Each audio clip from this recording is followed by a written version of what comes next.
সবশেষ ৮ ইনিংসের মধ্যে মাত্র একটাতে ১০-এর উপর রান করেছেন। বাকি ৭টা ইনিংসের ৩টাতে ১ রান, ২টাতে ০, একটাতে ৩, একটাতে ৭। ওই যে একটা ১০-এর উপর রান করেছেন, সেটাতে করেছেন ৩১ রান। শামীম পাটোয়ারি সবশেষ ৮ ইনিংসে এমনই রান করেছেন। দল থেকে বাদ পড়বেন সেটা নিশ্চিত ছিল। আমি নিজে ভিডিও বানিয়েছি যখন অস্ট্রেলিয়া সিরিজ শেষ হয়েছে, চট্টগ্রাম মাঠ থেকে সে ভিডিও বানিয়েছিলাম যে এখন একটা ব্রেক দরকার শামীম পাটোয়ারির।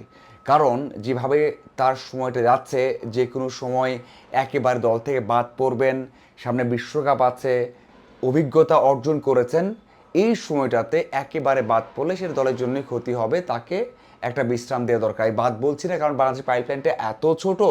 এই যে একটা দল খেলবে জিম্বাবুয়েতে, এখান থেকে এই ৩টে ম্যাচ খেলে এসে আবারও অনেকে বাদ পড়বেন, সেখানে আবারও যারা অতীতে খেলেছেন, সাম্প্রতিক সময়ে খেলেছেন, তারা আবারও সুযোগ পাবেন। এই জন্য আমি বলেছিলাম যে একটা বিশ্রাম দরকার। হ্যাঁ, সেটাই পেয়েছেন। সেটা যদি না পেতেন তাহলে সেটা অন্যায় হতো। কারণ বাংলাদেশের পাইপলাইন তো খুবই কম, প্রক্রিয়াটাও ঠিকমতো মানা হয় না। ওই প্রক্রিয়া মানতে গেলে অবশ্যই তাকে বাদ দিতে হবে। হ্যাঁ, বাদ পড়েছেন, কিন্তু এই বাদ পড়া নিয়ে একটা ঘটনা ঘটেছে, যে ঘটনা শামীমের ক্যারিয়ারে বড় একটা ইম্প্যাক্ট ফেলতে পারে। মানে একটা বড় একটা লিগ তিনি মিস করেছেন। সেটা হচ্ছে ১৭ তারিখ থেকে এলপিএল শুরু হচ্ছে এবং ডাম্বুলা সিক্সার্স তাকে চেয়েছিল দলে নিতে।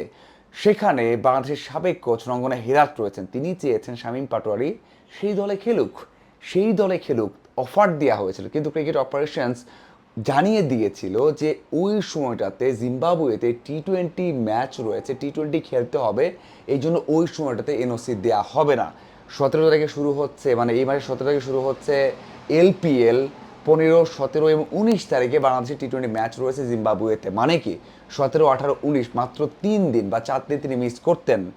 যদি তাকে দেয়া হতো এনওসি, যে আসলে শামীম পাটোয়ারি যদি খেলতেনও, মানে জিম্বাবুয়েতে খেলতেন, সেখান থেকে সে যুক্ত হবেন, তারপরেও কিন্তু সেই কাজটা করতে পারতেন। কিন্তু না, ক্রিকেট বোর্ড থেকে জানিয়ে দেওয়া হয়েছে বা অপারেশনসকে বলে দেওয়া হয়েছে যে না, জিম্বাবুয়েতে খেলতে হবে, এই জন্য এনওসি দেওয়া হবে না। আর এই জন্যই ডাম্বুলা করেছে কি, অন্য একজনকে সাইন করিয়েছে, তারা মুভ অন করেছে।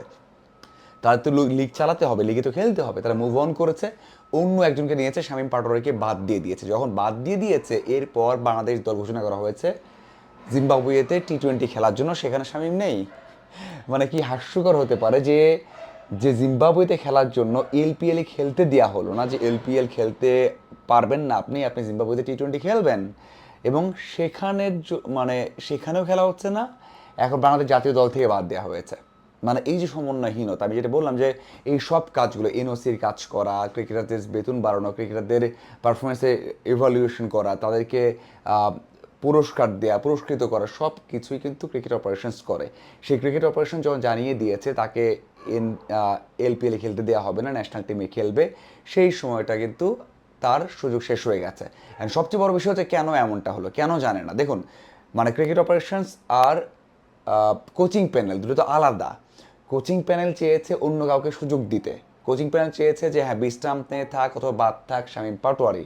কিন্তু ক্রিকেট অপারেশন যে এরই মধ্যে জানিয়ে দিয়েছে যে শামীম পাটোয়ারি ন্যাশনাল টিমে থাকবে, এই জন্য তাকে এলপিএল খেলতে দেওয়া হচ্ছে না, সেটা তো আর ক্রিকেট বোর্ড হয়তো বা নির্বাচকের সাথে কথা বলেনি, আলোচনা করেনি যে এলপিএল খেলতে দেওয়া হবে না শামীম পাটোয়ারিকে, শুধুমাত্র ন্যাশনাল টিমে খেলবে বলে। আর যদি আগেই বলা হতো তাহলে নির্বাচকরা বলতেন যে আমাদের পরিকল্পনা তো শামীম পাটোয়ারি নেই, তাকে এনওসি দিয়ে দেন, আপনারা এনওসি দিয়ে দিলে খেলতে পারবে, ওখানে খেলে আসুক। এই যে দুই পক্ষের মধ্যে একটা গ্যাপ, এই দুই গ্যাপের জন্য শামীম পাটোয়ারি মাঝখান দিয়ে বিশাল বড় ক্ষতির সম্মুখীন হয়েছেন, আর্থিক ক্ষতি এবং মানসিক ক্ষতি, সাথে হচ্ছে আবারও ন্যাশনাল টিমে দ্রুত ব্যাক করার যে সুযোগটা, সেই সুযোগের টা হাতছাড়া করছেন। খেয়াল করে দেখুন যে এখন ন্যাশনাল টিমে নেই, যদি এলপিএল খেলতে পারতেন তাহলে কী হতো, এই যে ন্যাশনাল টিমের সময় যে কষ্টটা থাকতো মনের মধ্যে, সে থাকতো না।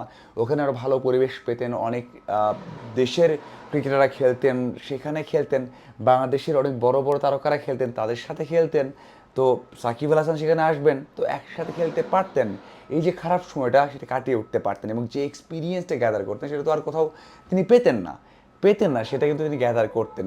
এই ভুলগুলো, এই সুযোগগুলো কিন্তু তিনি হাতছাড়া করলেন। এক হচ্ছে নতুন একটা পরিবেশ, আত্মবিশ্বাস বাড়ানো, এই যে এখন যে দলের সুযোগ পাচ্ছেন না সেই কষ্টটা ভোলা, সাথে হচ্ছে আবারও ন্যাশনাল টিমে দ্রুত কামব্যাক করার যে সুযোগটা ওখানে ভালো করলে আসতো, সেটাও কিন্তু হলো না। তার মানে ক্রিকেট অপারেশনস এবং নির্বাচকদের মধ্যে গ্যাপ অথবা ভুলের কারণে একজন ক্রিকেটারের বিশাল বড় ক্ষতি হয়ে গেল। আমি বলছি না যে শাহিন পাটোয়ারি এসে খুব ধারাবাহিক রান করতেন বা পিএলে গেলেও খুব ভালো কিছু করে ফেলতেন, তা তো হতো না, হয়তো হতো না, কিন্তু একটা সুযোগ নষ্ট হলো।